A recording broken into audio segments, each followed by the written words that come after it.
We've demonstrated our ability to produce those high purity oxides.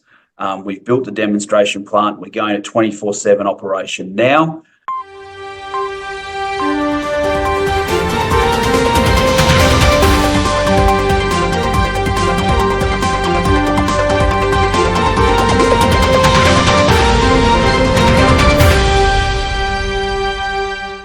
Ionic Rare Earths Limited, ASX IXR on the Australian Stock Exchange, is a rare earths developer in Uganda, processing facilities in Belfast, Ireland, headquartered in Melbourne, and joining me right now is Managing Director Tim Harrison. Hello, Tim.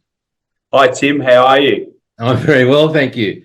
Now, you're one of the few companies that say and do, because late last year you're putting out announcements about we're going to X, we're going to Y. And here we are, not even past the first quarter in 2024, and you're ticking those boxes. Tell us a little bit about, probably let's start with your recent upgrade on the board changes. I've noticed you've got a significant amount of heavyweight board now, very recent in the last month or two.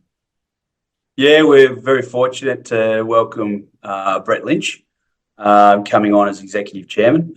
Brett's coming in and certainly going to provide us with a huge amount of enthusiasm to help myself, the board and the company deliver on our objectives, which is to build, that alternative supply chain through both primary supply out of Makuutu and, really also look at turbocharging what we're doing on the recycling front and secondary rare earth supply chain. So, very exciting phase now for the company as we move into this, very, very near-term producer.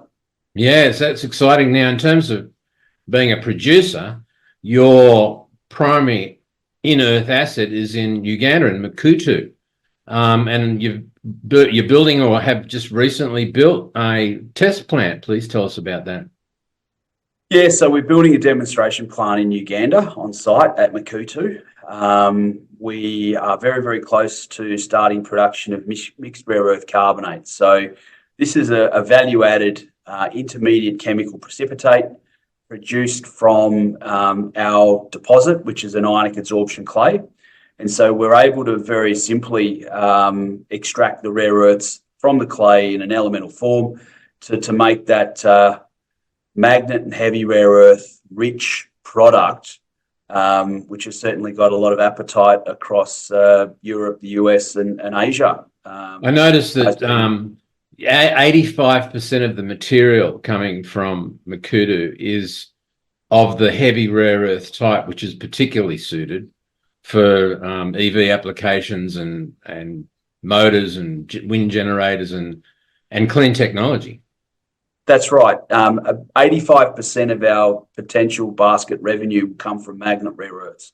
So we naturally have a home in that emerging market, and it's a little bit more beyond that. It's the blend of the individual magnet rare earths that we've got. It's not just a story about neodymium and praseodymium, which are prevalent in hard rock light rare earth deposits. We've actually got an appreciable amount of the heavy magnet rare earths, being dysprosium and terbium. And so we have the four magnet rare earths, neodymium, praseodymium, dysprosium and terbium, that are required in order to make sintered magnets to go into electric vehicles and offshore wind as key thematics and thematic drivers for the magnet rare earth space. Yeah, it almost sounds like we're talking in Latin when we start using rare earth names, but that expertise that you have in being able to differentiate the different types of components in the rare earth suite would also lend itself favourably to what you're doing on the other side of the world in Belfast, Ireland, by recycling rare earth magnets and other magnets as well. That's exactly right. So we've got a 100% owned subsidiary based in Belfast in Northern Ireland. There we're recycling permanent magnets to be able to extract the four magnet rare earths into high purity oxides. And so we've demonstrated our ability to produce those high purity oxides We've built the demonstration plant. We're going to 24/7 operation now. And on the back of the successes out of Belfast, we've also been able to move forward meaningfully with some very strong stakeholders there in a collaboration agreement with a UK-based rare earth alloy company called Less Common Metals, which is one of the few rare earth metal and alloy companies that exist outside of China, and also an EV partner there in Ford, looking at developing that domestic magnet rare earth supply chain for the UK.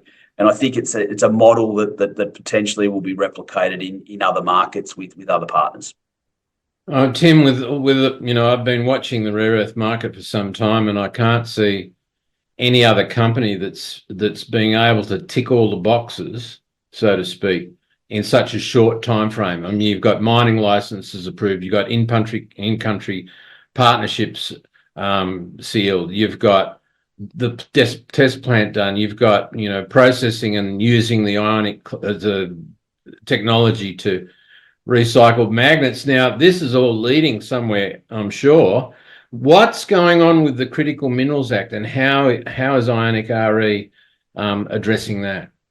Yeah, so on the back of the EU Critical Raw Material Act, which was announced last year and then approved by the European Commission, they've actually set a target. They've got a target of 25% of the magnet rare earth supply chain coming from recycling by the end of the decade. So and they've upped that from 10% to 25% too. Yeah, from 15% to 25%. So it's a significant amount, and I think what it does is it's a very big component. So naturally, the EV manufacturers are now looking at how they can get their foot on that recycled component to go into their supply chains to be able to meet their metrics and requirements by the end of this decade. So, being one of the early movers in this space means that we are going to be a beneficiary of policy like this. But I think it's policy like this that we will start to see replicated in other markets.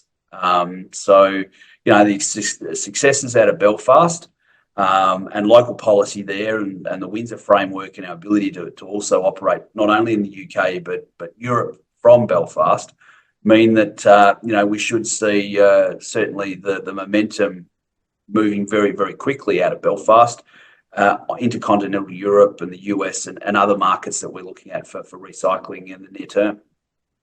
Wow. So, you're certainly ticking boxes now. Let's talk about what boxes you plan on ticking in the short term.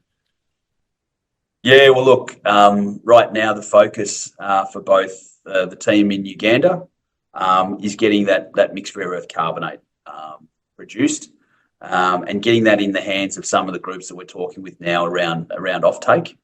The ability to put our product into those new supply chains that are going to emerge across the European, US, Japan, Korean markets, for example, but also on the recycling.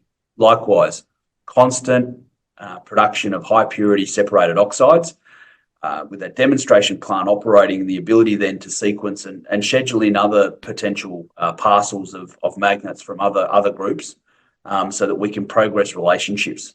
We want to be in a position to get to a final investment decision on Makuutu later this year. And likewise, with regards to Ionic Tech, having that plant running 24/7, we're also working on a feasibility study due to be completed in the middle of this year that then really positions us for, potentially a commercial plant, making a decision on a commercial plant in the UK, in Belfast, later this year, with the ability to cookie cutter this in other markets like, Europe, the US, Japan, Korea, to name a few, but there's a number of other markets that we're looking at as well. Astonishing. I've been speaking with Tim Harrison, who's the managing director of Ionic Rare Earths Limited, Ionic RE. The ticker code in Australia is IXR. If you're an offshore investor, the OTC markets is IXRRF. Thank you very much, Tim. Very informative, and looking forward to catching up again. Thanks, Tim.